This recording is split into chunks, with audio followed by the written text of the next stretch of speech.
አያ ሰው እኮ የሚዝቆ መቆረኛውን የሚቆጥ እንደው ማንዘልቆት ነው ምን ዝብሮ ሰው መጽደቂያው እኮ ብዙ ነው። መጽደቂያውን አርጎ ያመዛውን ተመልከቱ። በስላሴ አምን መጽደቂያው ነው። እናቱን አማላጅ አርጎ ሰጠን መጽደቂያ ነው። ስጋውን ደሙን ሰጠን መጽደቂያ ነው። ካህናትን እግዚአብሔር ይፍታ ብላችሁ ኃጢአት ደምስሱ ብሎ ሰጠን መጽደቂያ ነው። መስቀሉን አማትቡበት ብሎ ሰጠን መጽደቂያ ነው። ቅዱሳንን ሰጠን መጽደቂያ ነው። ተክለ ሃይማኖት አንድ መጽደቂያ፣ ገብረ መንፈስ ቅዱስ አንድ መጽደቂያ፣ ክርስቶስ ሰምራ አንድ መጽደቂያ፣ ሚካኤል አንድ መጽደቂያ፣ ገብርኤል አንድ መጽደቂያ፣ ነቢያት አንድ መጽደቂያ፣ መላእክት አንድ መጽደቂያ፣ ዝክርም አንድ መጽደቂያ። አብልቶ ብቻ ሳይሆን በልቶም የሚደው አብልታችሁ ዳኑ ቢላው ማን ይድናል? ይምራል በልታችሁ አይገኝ ሰው ግን ጥጋቡ በልታችሁ ዳኑ ይባላውን ቢባላል ያዛኝ ነው።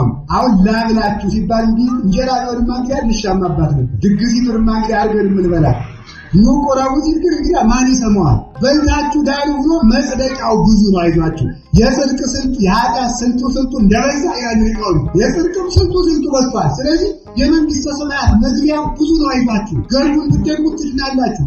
ባታችሁ ትድናላችሁ። ንስሐ ብትገቡ ትድናላችሁ። አይዟችሁ ደግሞ ይሄ ብቻ አይደለም። በእግዚአብሔር ምሕረት ደግሞ በሰፊው እንድናለን። ከዚያው ላይ እስመ ውስተ ቤተ አቡየ ብዙ ምዕራፍ ብዙ ማይደር ምዕራፍ ቦንቱ አለ።